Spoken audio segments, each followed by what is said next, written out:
sepak bola pemersatu bangsa. Jangan sampai terpecah belah. Kembali lagi di Sliding tackle.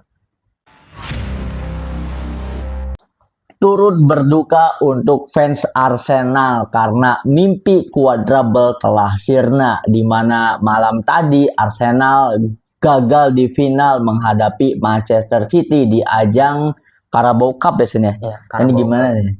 Dan fix banget ya, yang bisa quadruple itu hanya klub-klub besar ya. Betul. Jadi quadruple itu tidak cocok untuk klub kecil guys. Betul. Ini gimana menurut pertandingannya, Sen? Ya, jadi pertandingannya bosan sampai jadi ketika kick off dimulai itu gue nonton dan baru 5 menit tidur. Langsung ngantuk ya. Jadi bangun lagi itu gara-gara komentator. Golnya City pertama. Iya, jadi iya. Ben kaget, wah udah kebobolan. Iya. Nah, selepas itu tidur lagi, nggak lama kebobolan lagi. Dan, iya betul. Dan sudah dipastikan pada saat itu ya sudah Arsenal tidak akan mendapatkan gelar Carabao Cup ini, yang dimana tadinya gue berpikir di musim ini Arsenal itu cuma akan kebagian satu piala, yaitu ini Carabao. Iya, yang paling mungkin ya, iya, ibaratnya karena sudah sampai ke final dan ini sudah gugur dan bukan gugur lagi. Jadi mereka kalau misalkan harus dihitung itu kembali ke setelan pabrik, di mana mereka harus mendapatkan peringkat runner up lagi. Cuma sayangnya runner up mending lah runner up di sini masih ada medali silver kalau nggak salah ya, masih mendapatkan penghargaan lah, tidak seperti runner up di liga. Runner up di liga kan tidak mendapatkan medali, piagam pun tak dapat. Tapi ini kan awal runner up untuk runner up selanjutnya. Dan menurut gua hasil pertandingan ini tuh bagus menurut gua. Kenapa kalah? Ya supaya fans Arsenal itu sadar. Jadi ini tuh trigger. Ibaratnya be humble ya, sama hasil ini kan ibaratnya. Iya ya sadar. Udah nggak usah, jangan muluk-muluk klub lu itu tuh Arsenal. Gitu. Iya betul. Jadi jangan kebanyakan gaya quadruple mimpi kan itu. Dan kita tahu padahal ya, menurut gua kan sepanjang musim ini Manchester City itu bermain sangat buruk. Bahkan di pertandingan semalam ini unik. Manchester City di statistiknya itu cuma mendapatkan shot on target dua dan itu dua-duanya gol aja. Ini parah banget Arsenal, kalau nggak salah 10 atau 13 kali shot yang mendapatkan on target 3 dan tidak ada satupun yang gol gitu. Dan bener kan kemarin gue berpikir ketika statementnya Roy Keane, siapapun yang jika Arsenal menjuarai Premier League musim ini itu adalah juara yang tidak pantas. Sepertinya benar, lawan Manchester City yang bapuk sekarang aja kayak gini gitu. Berarti bisa dibilang dua-duanya itu nggak bermain bagus hasilnya. Ibaratnya ya mungkin karena dari golnya Manchester City juga kan itu karena blunder dari kiper Arsenal ya. Itu pengaruh nggak menurut saya? Ya itu pengaruh ya, karena banyak juga meme yang sudah keluar ya, sarung tangannya Kepa itu bolong. Bolong yang gede, terlalu gede ya.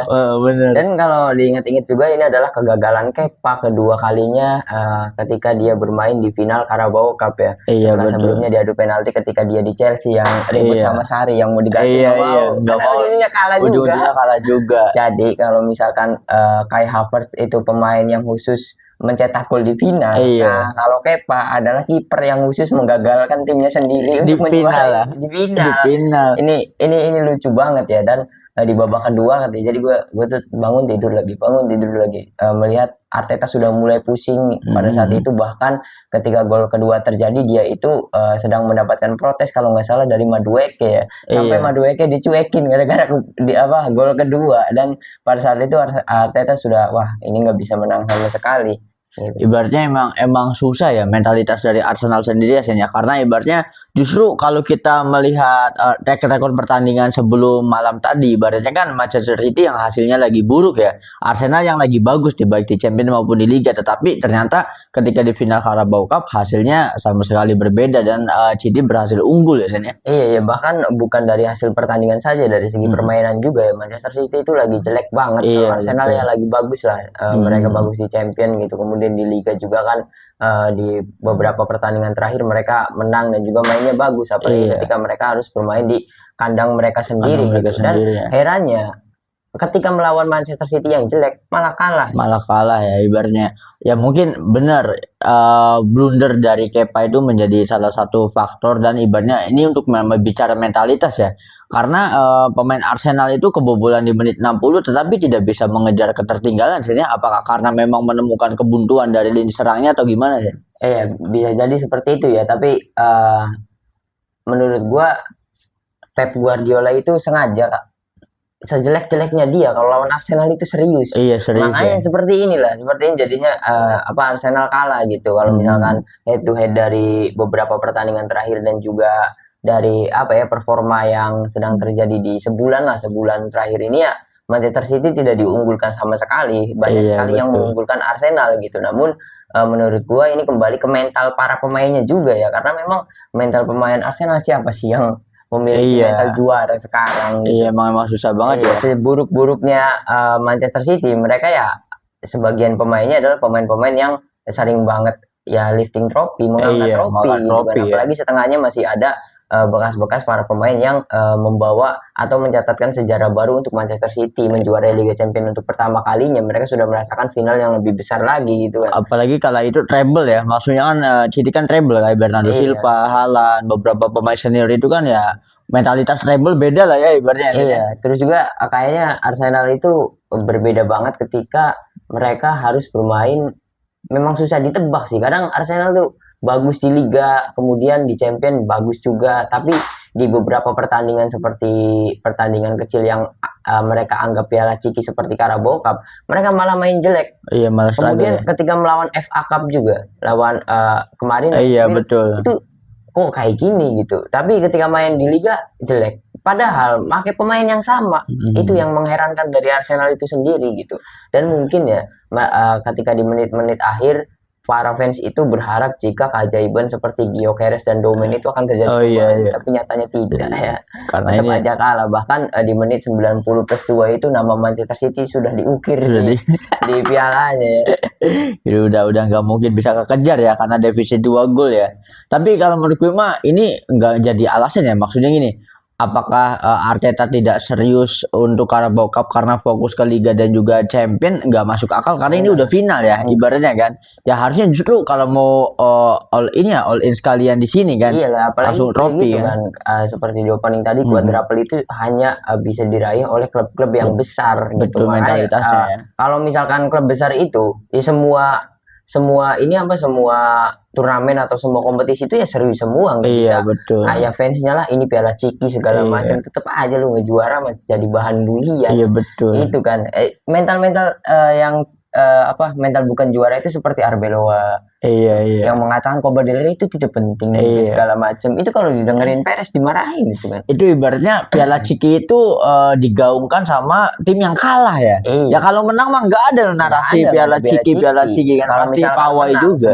Semua fansnya Arsenal pasti Instastory ya kan. X langsung. juga pasti nge-repost segala macam kan. Walaupun piala ciki dan 4 tahun. Apa sih yang didapat Arteta piala ciki tersebut gitu. Dan memang kemampuannya seperti itu. Dan ini kembali lagi berbicara mental, bukan karena final Carabao Cup ini tidak penting. Tidak penting kalau lawannya bukan Manchester City. Betul ya ibaratnya. Lawan Manchester City menurut gue ya penting banget untuk Arsenal mengingat mereka itu harus bukan menebak, harus mengetahui kekuatan dari Manchester City, mengingat Manchester City yang bisa jegal mereka di Premier League. Dan di bulan depan itu di putaran kedua mereka berdua ini akan ketemu lagi. Bener-bener kalau misalkan sama kalah lagi, itu kemungkinan mereka runner up gede banget ibaratnya. Karena nanti ketika Manchester City bisa saving 1 pertandingan, jadi jarak poinnya jadi 4. Nah kemudian mereka kalah, jarak poinnya jadi 1. Tinggal tunggu Arsenal kepleset. Dan memang skemanya dari musim-musim kemarin seperti itu. Dan ini adalah menurut gue sinyal ya. Itu akan terjadi lagi. Ini simulasi kepleset ya ibaratnya ya. Ya ibaratnya apa ya, ini kan jadi mental boost ya Sen ya. Siapapun yang menang baik itu Arsenal maupun City ini kan akan jadi mental boost untuk pertandingan selanjutnya yang akan diadakan untuk di Liga Primernya sendiri ya. Dan inilah hal positif bagi fans Manchester City, walaupun sepertinya goib nggak ada ya Manchester City. Inilah hal positif ketika Manchester City harus tersingkir dari Champions League. Pep serius ya kayak gini. Mode fokus ya nanti. Nah, apalagi Pep Premier League kan masih tersisa kalau nggak salah 9 pertandingan pertandingan lagi, Iya. itu mungkin banget untuk menjegal Arsenal dan kembali menjadi juara. Iya, masih mungkin ibaratnya. Nah, ibaratnya ini apa ya? Seperti di episode sebelumnya kita kan ngebahas bahwa jika ini adalah musim terakhirnya Pep Guardiola di Manchester City, masa sih harus trofi banget gitu kan? Ya mungkin ya ini masa Piala Carabao Cup juga kan. tapi seenggaknya ini Sen, kalau ngelihat para pemainnya mungkin kayak ngasih ya minimal at least ada satu trofi lah ya meskipun Piala Carabao Cup gitu ya. Jadi dari sisi pemainnya juga kayak ingin apa ya apresiasi untuk Pep Guardiola jikalau ini memang musim terakhir ya ya persembahan lah minimal gitu kan. Iya ya menurut gua kalau misalkan karena musim depan tuh banyak sekali yang akan keluar ya, salah satunya Bernardo Silva yang umurnya sudah hampir positif ke Inter Miami ya. Iya, Bernardo Silva itu kan pengen pindah banget, apalagi Pep juga. Nah, kalau misalkan para pemain itu ingin mempersembahkan trofi untuk musim terakhirnya Pep ya Carabao Cup itu kurang pantas. Kurang pantas gitu. Harusnya. Makanya di Liga pasti akan dijegal lagi Arsenal. Betul. Itu. Jadi mereka tuh aduh Carabao Cup nggak penting, harus Premier League gitu kan. Kita lihat aja di pertandingan-pertandingan selanjutnya dan juga sampai di putaran kedua nanti antara Arsenal dan juga Manchester City ini kan. Tapi yang bagus dari Manchester City udah gini Sen. Ibaratnya ya oke lah kalau untuk perpisahan masa sih Carabao Cup ya. Tetapi kan pola pikir dari Manchester City ini at least yang pasti-pasti aja. Ibaratnya Carabao Cup kalau menang pasti juara diambil. Ya adapun kalau untuk Premier League ya OTW masih diusahakan kan ibaratnya kan. Ya, lebih realistis kan. Harus diusahakan apalagi gampang banget menurut gua, gampang banget untuk Arsenal itu kepleset mengingat fokusnya City sekarang cuma tinggal Premier League ya. Iya, sama FA Cup gitu. Tapi kalau misalkan untuk piala persembahan terakhir untuk Pep ya mending FA Cup nggak juara tetapi dapat liga betul. Iya. Nah, untuk Arsenal lebih berat. Arsenal harus fokus di Premier League, harus fokus di FA Cup, harus fokus di Liga Champions yang mereka itu benar-benar sudah mulai ada di fase terberat mereka sekarang. Iya, gitu. betul. Mengingat para raksasa itu pastinya mereka akan bertemu salah satunya ya. Yang terdekat pasti bertemu antara Atletico dan juga Barcelona. Ya jangan ke Atletico Barcelona lah. Jangan Sporting Lisbon dulu kan. Nah, kalau misalnya Arsenal bisa melewati semua itu bahkan bisa mengalahkan Barcelona atau Atletico, tinggal pilih PSG, Liverpool nggak susah karena Ekitike cedera anjir. Iya banget. PSG, Munchen sama Madrid. Tinggal pilih dari tiga itu kan. Betul ibaratnya. Wah, ini susah ya. Karena dilemanya tuh seperti ini, kalau untuk chance di Liga Champions justru semakin melaju ke babak berikutnya itu kan tantangannya makin besar ya. Probabilitas menang UCL juga kan makin kecil ya karena memang lawannya juga kan udah tim-tim besar gitu Sen. Nah, bingung juga kalau mau harus mengorbankan Liga Champions dan fokus ke Premier League juga kan belum tentu menang juga. Jadi ada di situasi dilema. Tapi menurut lu sendiri nih, apakah lebih baik di Champion gak usah all out karena memang probabilitas menangnya kecil dan lebih masuk akal untuk Arsenal fokus ke IPL, Sen? Menurut gue sih kalau misalkan tim-tim besar seperti Madrid, Barcelona itu tidak masalah mereka harus fokus di Liga sama Liga Champion karena memang setiap tahun mereka berdua kan seperti itu. Iya, udah terbiasa ya. Tapi untuk Arsenal sendiri menurut gue nggak apa-apa, fokus aja kedua-duanya biar terpleset semua. Itu dia, kalau fokus dua-duanya kayaknya sulit. Kecil semifinal banget ya. Liga Champion itu di akhir-akhir liga mau selesai. Gitu. Nah, itu adalah waktu krusial untuk kepleset. Kalau misalkan bisa melewati semua hal itu, Arsenal akan menjadi tim yang benar-benar masuk ke top klub-klub besar Eropa lah gitu. Iya, betul. Kalau bisa melewati hal tersebut gitu. Tapi kalau misalkan terpleset semua, ya kita semua udah mewajarkan. Iya, udah mewajarkan ya. Karena itu Arsenal yang lakuin. Ini benar. Kalau misalkan Madrid atau Barca ya aneh menurut gua. Biasanya kalau Barca atau Real Madrid bisa sampai ke final, mereka itu pasti jadi inilah Piala Dunia antar klub itu pasti mereka gitu. Iya, walaupun nggak selalu ya, tapi di 15 tahun terakhir itu pasti seperti itu gitu. Ibaratnya bedanya mentalitas klub besar dan klub kecil itu ketika semakin kompetisinya makin ini misalkan udah masuk semifinal, udah final itu tim besar itu makan lebih panas biasanya. Ibaratnya kan persaingan lebih lebih ngotot apa segala macam, daya juangnya makin tinggi. Kalau untuk Arsenal justru malah jadi beban ya. Iya, benar karena klub besar itu seperti jajaran manajemen seperti Dirtek dan juga segala macam tuh udah ngerti. Nih, tim kita tuh mau gini. Oh, berarti nanti kita tuh akan mengalami resiko-resiko pemain cedera ini. Jadi Dirtek tuh sebelum itu tuh sudah langsung menyiapkan budget kemudian langsung scouting. Nah, ketika laga-laga besar kemudian ada yang cedera langsung tambal sulam lah ibaratnya gitu. Ketika jendela transfer dan mereka terus bisa melaju melaju setinggi mungkin. Kalau misalkan Arsenal itu kan seperti mereka itu baru. Iya, Seperti betul. mereka itu baru mengalami hal seperti ini gitu di 2 tahun terakhir lah kalau dihitung. Padahal dari 3 musim terakhirnya runner up di IPL, kenapa nggak ambil pelajaran ya? Maksudnya kalau mau ngambil fokus kan mungkin ada meeting lah ya, nggak mungkin nggak ada meeting antara Arteta dengan jajaran manajemen gitu ya. Maksudnya meeting tuh kita nih possible untuk menang IPL, FA Cup, Carabao udah gugur dan juga untuk ini ya Premier League gitu ya. Kita kayaknya dengan skuad seperti ini realistis nggak sih kalau kita ngejar semuanya atau lebih baik kita fokus ke salah satunya? Mungkin itu kan pasti ada pertimbangan ya. Tapi kalau ternyata Arteta kekeh pengen ngejar semuanya, ini termasuk antara egois atau nggak tahu diri aja gitu kan? Udah, kan itu udah di awal musim kan udah ya. Jadi gue lupa salah satu dari manajemennya itu dikeluarkan dan manajemen itu lebih memilih Arteta karena Arteta pengen menjuarai semuanya pada saat itu. Oh Jadi iya. musim ini itu adalah musim gambling untuk Arteta karena manajemen lebih memecat Dirtek kalau nggak salah Dirteknya karena Dirteknya itu tidak sejalan dengan Arteta Arteta. gitu kan. Nah, menurut gue Dirteknya lebih realistis. Kita tuh harus ingat kita tuh Arsenal. Iya Gitu. betul. Kita tuh nggak bisa kayak klub besar lain gitu kan. Harusnya kan milih salah satu ya. Ya Iya. meskipun ya kalau menurut gue mah ini kalau ngomongin cuan ya, karena kalau Liga Champions itu trofi ya bonus ya, tapi kan cuan sesungguhnya adalah untuk partisipasinya biasanya. Kalau untuk mencari cuan di Champions League ya kalau menurut gue mah musim ini Arsenal udah dapat cuan banyak ya, udah nembus ke 8 besar gitu ya. Menurut gue sih kalau klub-klub Eropa tuh udah nggak mikirin cuan ya karena mereka itu kan nggak bisa bangkrut. Klub Eropa tuh nggak bisa bangkrut kalau misalkan tidak ada masalah seperti yang dihadapi oleh Abramovich di Chelsea. Ya kecuali King MU kan. King MU kan bayar utang aja ngandelin buat main di Champions. Cuma kan kalau untuk sekadar bangkrut dan juga jadi cuannya klub-klub besar Eropa tuh stabil pasti ada walaupun Barcelona sempat menjual kursi dan juga segala macam tapi untuk mendatangkan sponsor itu chance-nya lebih gede dan bisa lebih sustain gitu apalagi kan di luar negeri mah nggak mikir itu sponsor website judul atau bukan gitu kan kalau di kita kan aslinya kalau misalkan klub-klub sepak bola dibolehin dulu kan Dewa sempet ya kalau nggak salah ya kalau dibolehin klub kita itu kaya betul emang bener kayak ya olahraga one for bet itu iya Real Madrid Bewin itu ya situs judi nomor satu dunia berapa tahun Real Madrid pakai Bewin kan gitu apalagi Arsenal Fly Emirates anjir benar banget ya maskapai iya maskapai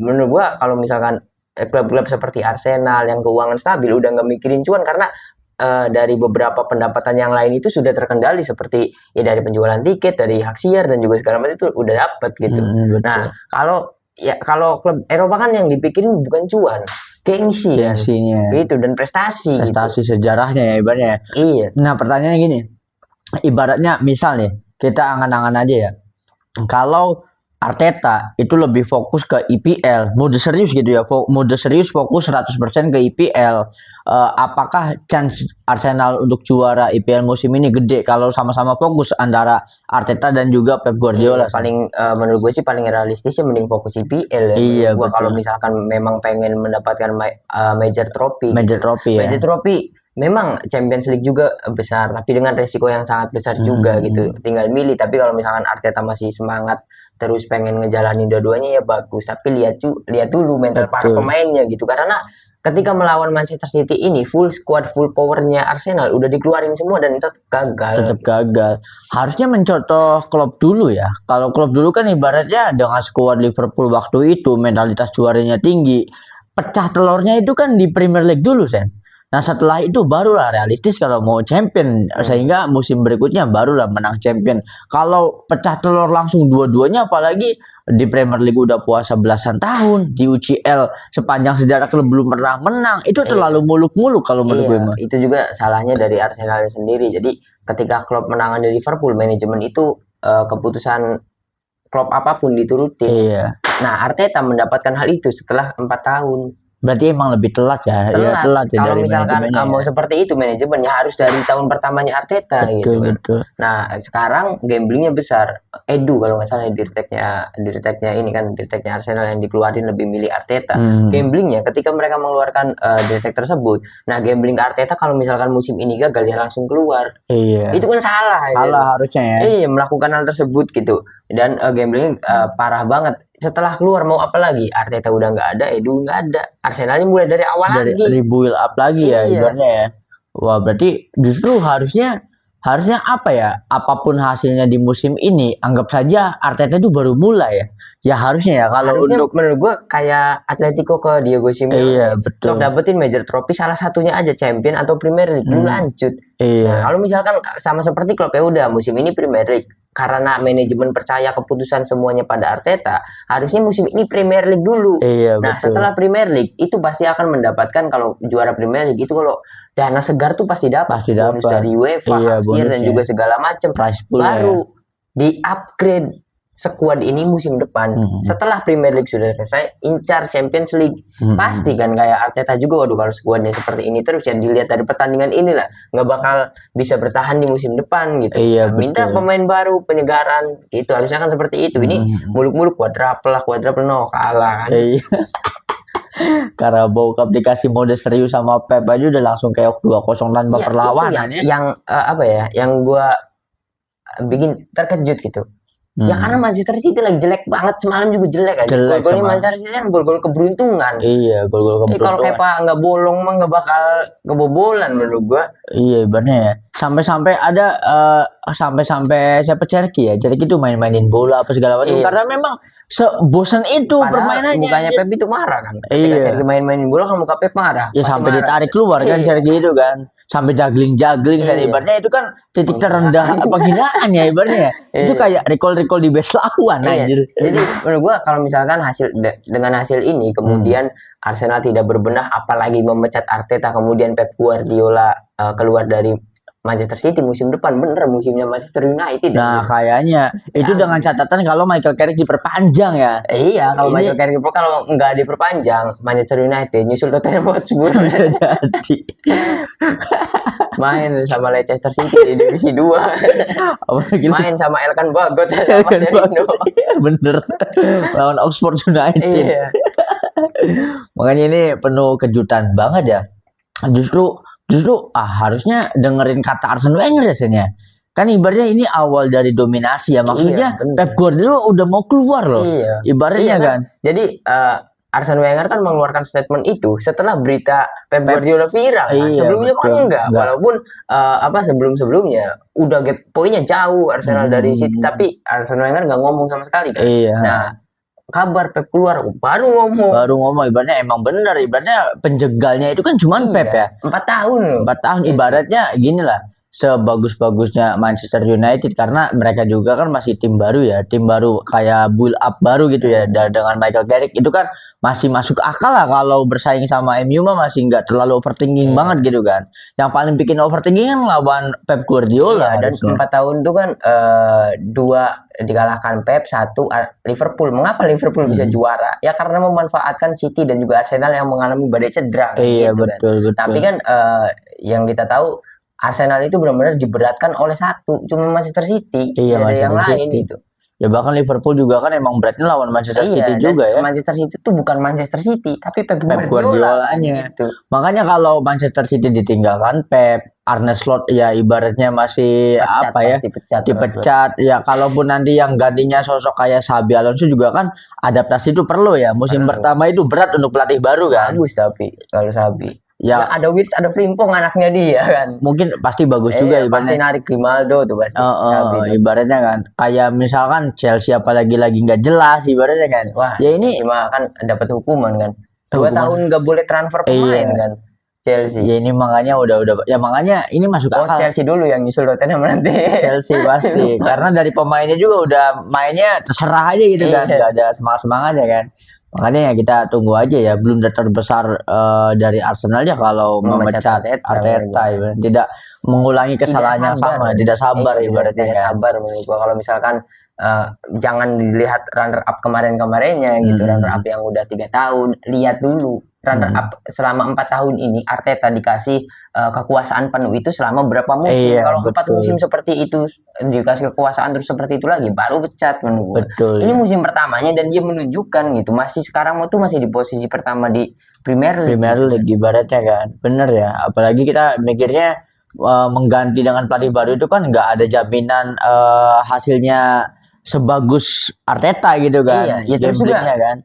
Siapa sih yang pengen gitu mengganti coach yang lebih benar nih di tahun ini ya, yang pengganti pelatih yang lebih baik dari Arteta menurut gua kalau di putaran kedua itu Michael Carrick karena dari poin lebih bagus, tapi kan itu karena faktor, banyak sekali faktor, karena Manchester United cuma fokus di Premier League gitu. Tapi kan untuk pelatih itu yang sekarang masih aktif di 5 liga top ya, ya Pep Guardiola, Xabi Alonso itu bisa dikatakan setara sama Arteta lah, Hansi Flick, Enrique. Sok 4 nama ini ke Arsenal nggak mau lah. Gak ada yang mau ibaratnya. Jangan kan itu saya mantan pemainnya aja. Kalau Fabregas sekarang mah ya jangan dulu ibaratnya kan, kalau untuk musim sekarang mah di Arsenal terlalu ini ya. Jadi sebelum kita lanjut ke match selanjutnya, kita ucapkan selamat untuk Pep Guardiola dan Manchester City atas kemenangan Carabao Cup-nya ya Senya. Iya, dan juga selamat ya untuk Arteta karena Arteta sudah menemani eranya Pep. Jadi kan Pep kan sekarang menjadi pelatih yang memenangkan paling banyak Carabao Cup dengan 5 trofi, bahkan mengalahkan Sir Alex Ferguson gitu. Dan Arteta itu sering banget nemenin Pep kan, nemenin Pep ketika Pep menjuarai FA Cup, namun ada SOP-nya kan. Tetap Pep yang harus ngangkat.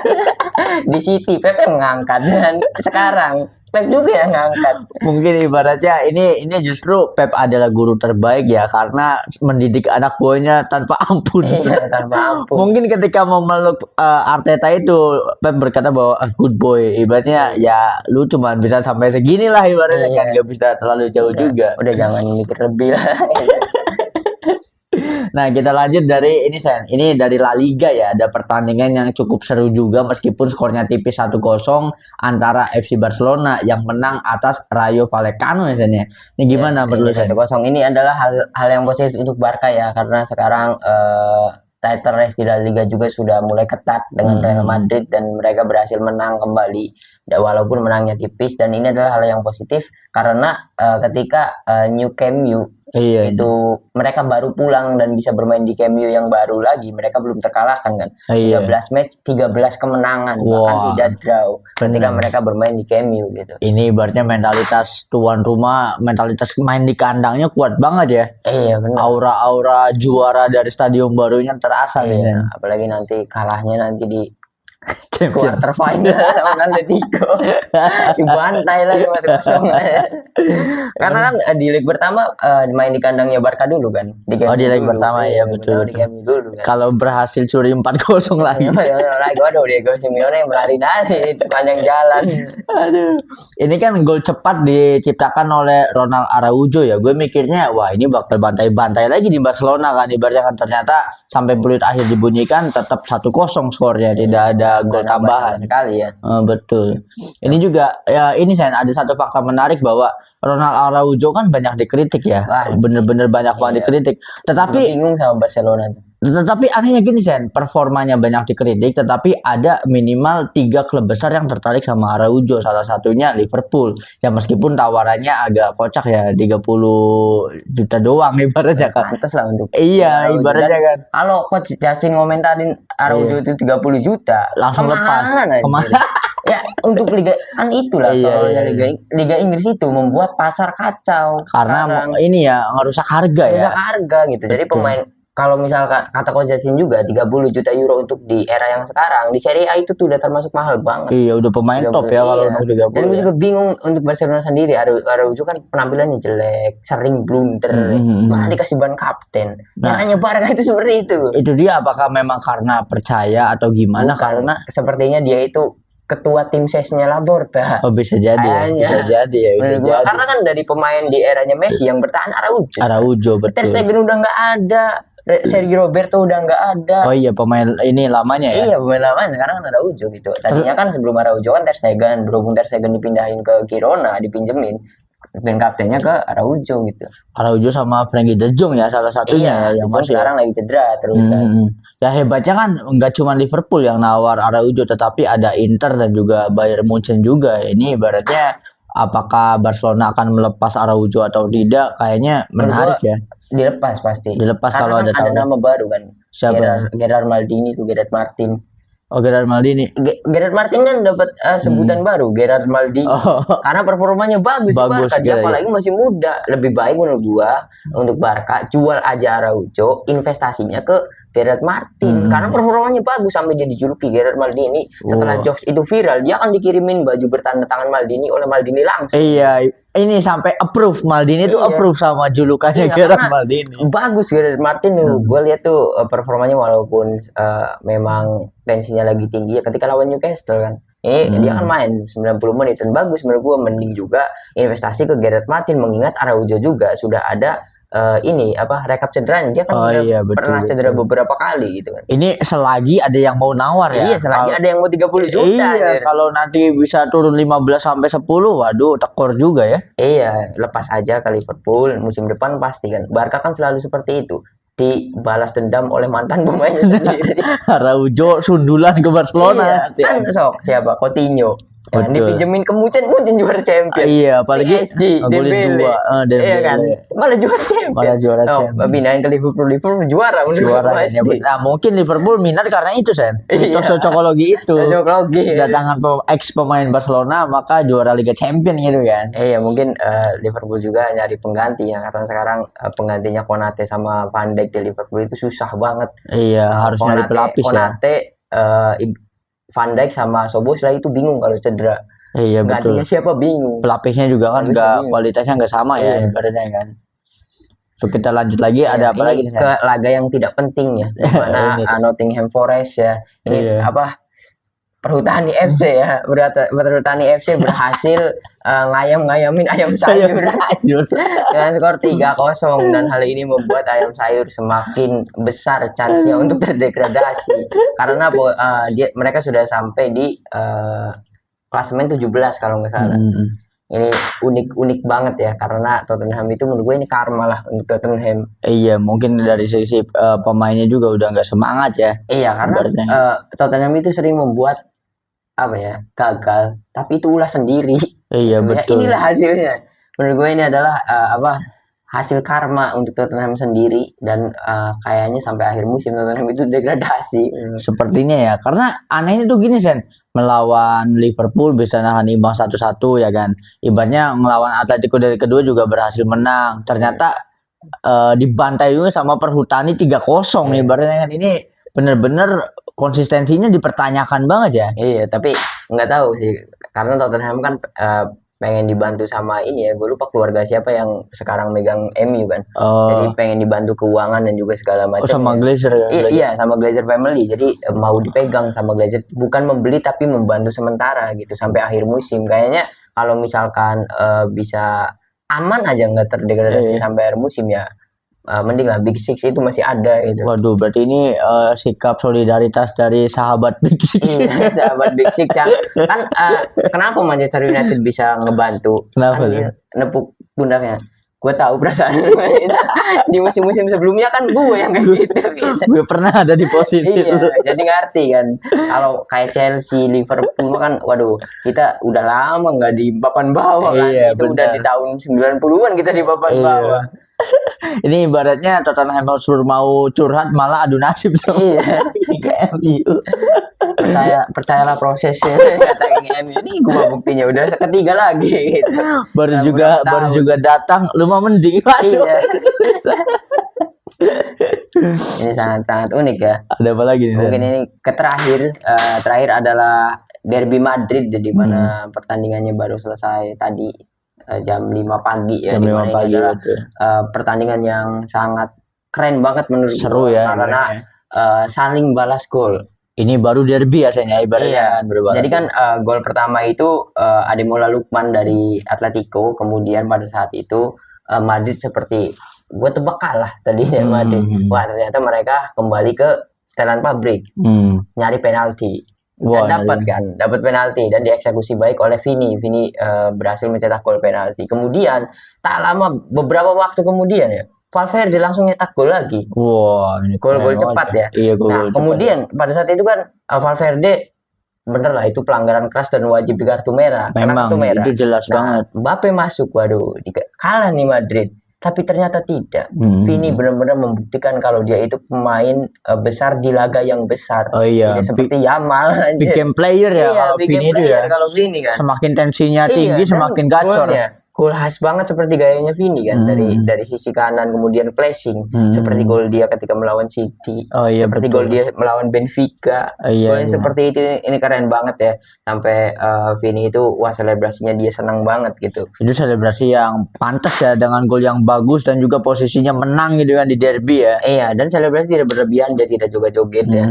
Lebih memilih selebrasi dengan kawan-kawannya setelah naik ke billboard gitu, dan tidak tengil, mengingat Atletico kan tidak pernah sensi ke Vini gitu, jadi tidak dijogetin. Coba sensi ke Vini pasti dijogetin. Iya, pasti dijogetin juga ya ibaratnya ya. Dan hasil kemenangan ini juga menurut gua lebih membuat menarik persaingan atau perebutan gelar di La Liga yang tadinya waduh sepertinya Madrid sudah tidak ada peluang. Nah, makanya kalau sampai imbang atau kalah, wah ini Barcelona udah kalah beda 7 kan. Beda 7 sekarang, susah banget. Sekarang masih selisih 4 poin. Masih 4 poinnya masih ada Atletico, masih ada El Clasico kan. Iya, mereka masih bisa bertemu kalau misalkan Madrid berhasil menang. Ya berarti sisa poin 1. Ini sama seperti City sama Arsenal. Iya. Nah, iya betul ya. Betul. Kalau nanti Barcelona berhasil menang ya itu Barcelona udah dipastikan juara. Iya, udah dipastikan gitu. juara. Tapi kalau misalkan tadinya kan gue juga di awal putaran kedua lah setelah Xabi Alonso keluar, wah El Clasico pasti dipantai lagi Madrid. Bener. Tapi setelah melihat matchnya Madrid melawan City kemarin dan performanya sekarang di La Liga, sepertinya Madrid akan memberikan perlawanan yang sangat sengit nanti di El Clasico. Nah, bisa jadi meskipun dari sisi Yamal sendiri udah pesayor ya bahwa dia nggak sabar mau El Clasico. Yamal mah karena harapannya sayor tidak bisa membuktikan anjir. Kesurupan Neymar lawan Newcastle cuma bisa golin penalti anjing. Makanya jangan-jangan the next Ronaldo dulu Yamal. Iya. Kan kalau misalkan orang hebat Sayor hat-trick, iya, 2 gol gitu. 1 gol dikasih penalti sama Raphinha aja. Langsung aja selebrasinya 10 selebrasi. Menurut gua Yamal itu nanti nasibnya kayak Cherky. Oh iya, saya tidak sama MU ya. Untuk menghajar Manchester United. Kalah anjing, malah digoyang kunyah. Iya. Malah dikucing-kucingin kan. Bener. Cuma Yamal itu pasti akan seperti itu karena bener-bener dia itu menurut gue salah untuk Yamal sendiri. Iya. Masih terlalu muda, dia itu bukan siapa-siapa masih gitu. Dia kan terkenal gara-gara pacaran sama Nicky Nicole kan gitu, bukan karena prestasi walaupun memang bagus di Euro lah gitu. Tapi ya menurut gua kalau misalkan dari beberapa statement pedas lainnya juga dia itu nggak bisa ngapa-ngapain gitu. Ya adapun bagus di Euro karena itu Euro ya. Iya. Mainnya kan negara-negara di Euro itu siapa sih yang hebat anjir. Wah lu hebat di Euro kata Vini, lu nggak ketemu gua. Coba ibaratnya Spanyol. Benar-benar Vini tuh lagi mendapatkan angin yang segar banget menurut gua.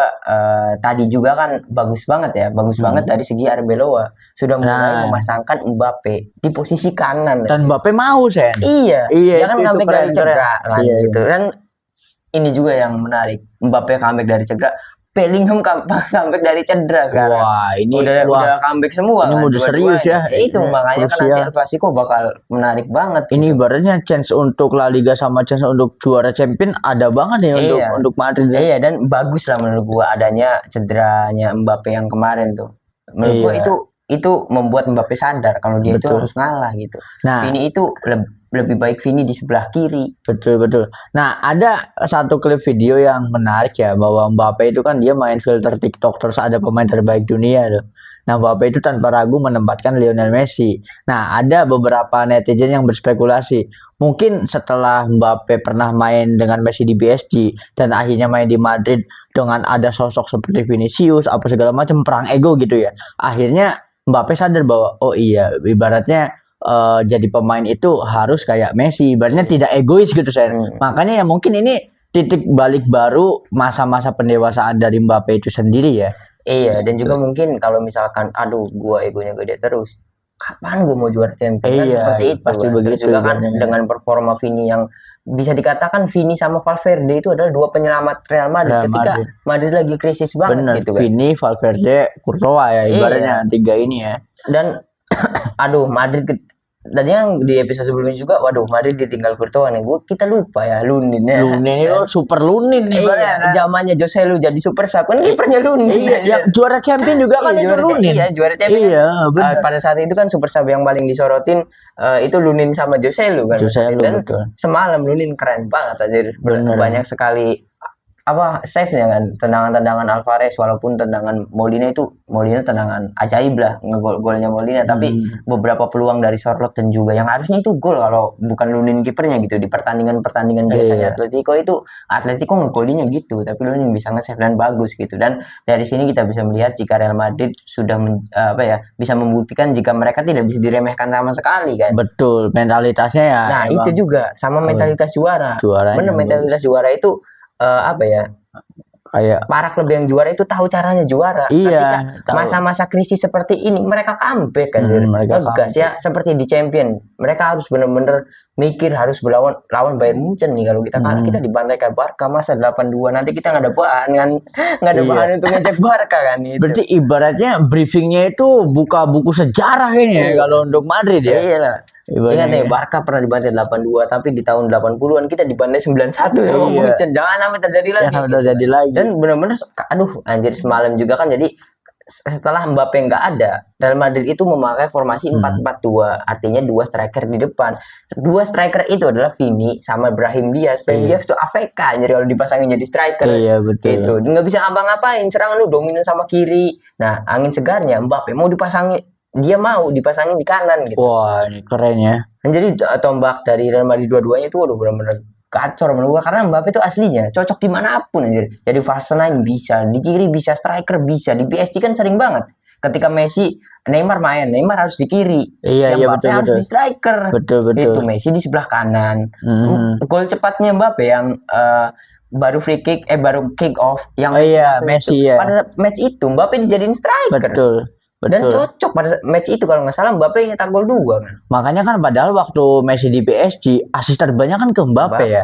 Dan Mbappe itu kayak merasa, wah ini nih dimanjain banget nih main sama Messi gitu kan. Kalau ibaratnya Mbappe udah nggak egois. Kayak Vinicius juga kan bukan tipe yang ngejar gol banget ya ibaratnya kan. Apalagi distribusi bola dari Arda Güler dan juga Bellingham. Wah ini bakal keren banget sih. Iya, dan menurut gua Arbeloa tuh menemukan racikan yang baru karena Mbappe mau di posisi kanan. Sebelah kiri Vini, kanan Mbappe, tengah striker tengah, nggak usah beli striker. Siapa? Valverde anjir. Wah harusnya ya anjir kayaknya gitu ya. Cocok banget untuk jadi striker. Soalnya insting ngegolinya udah ada. Bener. Kayak bener ya, ini jangan-jangan jadi prime-nya Benzema. Iya benar. Valverde ya kan kita nggak tahu ya. Harry Kane aja kan dulu di SSP bahkan hampir rebut profesional, dia kan posisinya goalkeeper. Iya. Harry Kane dan gacor jadi striker kan sekarang gitu betul. Ya mungkin Valverde juga sama gitu. Mungkin potensi terbaiknya itu ada di striker dan Arbeloa yang nemuin gitu. Iya benar. Bukan pelatih top yang nemuin, malah Arbeloa. Ya bahkan ibaratnya mungkin dari zaman Ancelotti yang udah ini yang ada challenge ini kan. Satu musim harus 10 gol. Harus 15 ya. Iya ibaratnya kan. Itu keren pasti. Nah, ibaratnya kan kita kemarin ada rumor bahwa Luis Enrique kan ingin mencari tantangan baru, yaitu melatih di Real Madrid. Tetapi di fanspage kita sendiri banyak dari fans Real Madrid itu mulai membela Arbeloa, karena Arbeloa kan ya di awal itu diragukan, tetapi ternyata bisa menumbangkan Pep, bisa menumbangkan Jose Mourinho. Sekarang Diego Simeone juga udah tumbang, tinggal Hansi Flick aja kan yang belum kan ibaratnya kan. Ibaratnya apakah ini kita harus percaya proses ke Arbeloa? Menurut lu gimana? Apakah sebaiknya Madrid itu akan percaya Arbeloa di musim depan atau mengganti pelatih top menurutnya? Mengganti menurut gue. Harus tetap mengganti. Fans itu seperti itu, menang sekali, harus perpanjang 5 tahun, kalah sekali, langsung #out Arbeloa out ya. Pasti seperti itu, gitu. Apalagi kalau misalkan nanti dibantai Barca, waduh, udah langsung ini ya. Selesai itu Arbeloa kan nanti. Tetapi ada argumentasi yang menarik dari Madridista bahwa Madrid itu sejatinya tidak perlu pelatih top yang banyak taktik ini itu segala macam, karena terbukti zamannya Zidane, zamannya Ancelotti itu yang penting bisa menjaga keharmonisan ruang ganti. Itu adalah kunci permainan Real Madrid, kata Madridista seperti itu. Menurut lu setuju nggak, San? Ya setuju memang seperti itu, tapi kan siapa sih pelatih Real Madrid yang nggak top selain Arbeloa? Top semua aja. Top semua kebanyakan ya. Jose Mourinho, Benitez, kurang top apa kan dari dulu gitu menurut gue, dan sukses kan ketika dia bisa dibilang sukses lah ketika ditangani oleh Mourinho juga kan, walaupun gagal champion kan, tapi seenggaknya pada saat eranya Mourinho sering banget juara La Liga ya, pada saat itu bisa bersaing dengan Barcelona. Terus kemudian di Zidane sukses di championnya kan ketika dilatih Zidane sama Ancelotti gitu kan, dan sekarang Arbeloa. Tapi kalau misalkan Madrid bisa ditawarin Enrique, mau, jangan lihat Madridista Indonesia. Iya. Madridista itu yang di Spanyol. Berarti ibaratnya dari POV lu sendiri, untuk Madrid mempertahankan Arbeloa di musim depan itu gamblingnya terlalu besar berarti ya? Terlalu besar menurut gua. So kalau misalkan harus milih, kalau gua Madridista ya milih Enrique lah. Jadi ya gitu, fans tuh seperti itu, menang 1-2 match langsung wah perpanjang segala macam, kalah atau seri pun langsung disuruh keluar gitu kan. Nah takutnya Arbeloa ini kan pengalaman baru banget, bahkan dia tidak pernah melatih sebuah klub besar di divisi utama yang satu musim gitu kan. Dia kan belum pernah gitu. Belum pernah, dia cuma Madrid B kan. Iya. Waktu Xabi Alonso kan dari pengalaman dan juga prestasi lebih baik daripada Arbeloa gitu, tapi belum bisa konsisten. Kita lihat aja musim-musim depan, menurut gua kalau misalkan untuk mengalahkan Hansi Flick, harus Real Madrid tuh harus bisa mengalahkan Barca. Jangan menang Liga Champions tapi dibantai di El Clasico. Jangan seperti itu lah ya. Kalau misalkan mau mendominasi semuanya, dalam artian Champions harus juara, La Liga juga harus juara. Tangan Enrique menurut gue. Betul. Ya. Madrid kan sering banget juara champion tapi La Liga gagal. Memang seperti itu kan, karena ya buktinya treble aja nggak mampu kan, karena memang bukan DNA Eropa, bukan karena memang siapapun klub besar yang fokus di salah satu major trofi ya chance untuk menangnya gede ya. Iya. Ibaratnya. Terus juga gini, kalau Real Madrid sampai tahun 50 tahun ke depan menurut gua sangat sulit untuk mendebat Liga Champions dengan Madrid, karena 15 UCL nggak mungkin ada tim yang bisa sampai 15 UCL untuk 50 tahun ke depan. Barca masih 5. Siapa yang lain yang paling banyak? AC Milan, Liverpool lagi hancur kan. Itu pun cuma 6 ya. Iya. 6. Ngejar AC Milan kalau nggak salah 8 atau berapa kan. Ya intinya masih jauh lah untuk ke 15 gitu. Mereka tuh harus fokus juga ke liganya gitu. Betul. Nah kalau misalkan mau benar-benar komplit treble sampai sextuple kayak Barca, harus datengin pelatih-pelatih yang besar. Betul. Menurut gue, walaupun memang Arbeloa tuh benar-benar bagus dari segi pelatih gitu. Cuma kan kalian juga kan ngehujat ya ketika awal-awal Madrid lah dibobol kiper sama Benfica. Iya. Kurang ngehujat apa? Ngehujat Arbeloa kan. Pada saat itu, sekarang baru menang udah ngalahin ya. Mereka tuh berpikir mengalahkan Manchester City, Arbeloa tuh bagus. Ya karena Manchester City lagi jelek. Betul. Terus kalian ngomong, Manchester City jelek bisa ngalahin Arsenal. Ya iyalah ngalahinnya Arsenal. Masa Madrid dibandinginnya sama Arsenal ya ibaratnya. Buktinya kalau lihatlah Manchester City ya seperti itu kan kalah sama MU kan itu. Nah tapi mungkin beda kasus kalau ternyata jalannya Arbeloa itu mulus, bisa mengalahkan Hansi Flick, bisa mengalahkan Bayern Munchen, apalagi nanti bisa mengalahkan antara Liverpool, satu laginya siapa? PSG ya.